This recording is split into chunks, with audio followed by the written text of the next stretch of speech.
katta kvadratli novostroykadan yaxshi kvartira qidirib yurganlar uchun yaxshi variantimiz chiqdi. 3 xona, 4 xona qilib foydalansa bo'ladigan, hech kim yashamagan g'ishli domimizdan chiqdi. Kvadrati 10807 kvadrat. 68500 dollarga, kvadratiga 630 dollardan aylanyapti. Obzor qilib beramiz. 5 etajli g'ishli domimizning 5-etajida novostroykada. Bayanlar uchun maxsus qurilgan, juda baquvvat qurilgan. Xo'p, pod'ezd eshigimizdan chiqqanimizda 2 ta qo'shni bor. Jami bitta etajda 3 ta anaqa. Birinchi, ikkinchi va 3-xonadon. Bu yoqqa kirganimizda uzun hol, katta hol, bundan bitta xona foydalansalaringiz bo'ladi bemalol. Xo'p, hamma 3 ta xonalar alohida to'g'ridagi hojatxona sanuzel va kirganimizda chap qo'ldagi birinchi oshxonasidan tanishtiramiz. Kirganimizda mana do'kotirni katyonlari bor, gazlari kelib turibdi, sho'chlar hammasi qo'yilgan. Kuxni mebel taxlatib yuborasizlarda, shunday ko'chib kirib yashayverasizlar. Bu yerda balkoni bor, taxminan 1.20 ga 3 metrli balkoni. Mana domimizning tashqi fasadi juda chiroyli. Bu yerda Sergeli sokin makon loyihasi. Mana bu yerda ko'rishlaringiz mumkin. 16 etajli Sergeli sokin makon.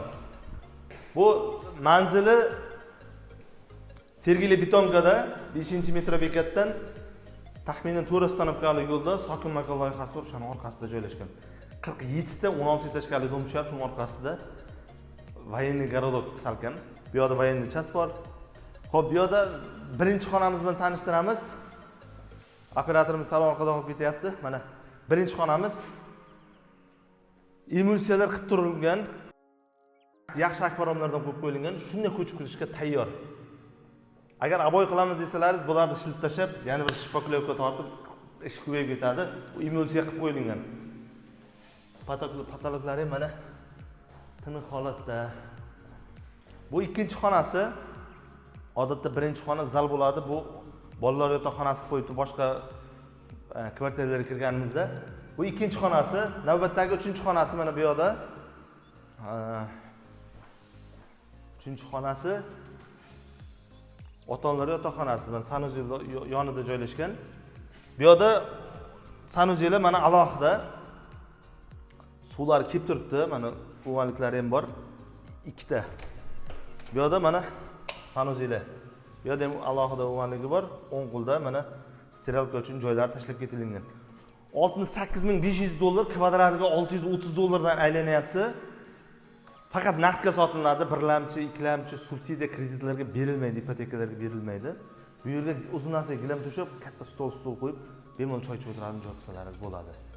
Do'stlar, mana opsiyada Telegram kanalimizning linkini qoldiramiz. Har kuni narxi arzon bo'lgan, shahar bo'yicha syomkaga uspit qilmagan variantlarimizni kanalda qo'yib boramiz.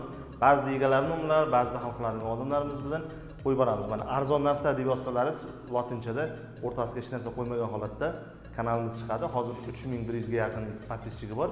Ulanib olingizlar, arzon variantlarni o'tkazib yubormangizlar. Lokatsiyasi Sergeli 5-Chinor metro bekatidan 3 stanovka betonkaga chiqqanda sokin makon жилой kompleksi bor, shuning orqasida g'ishli domlarda.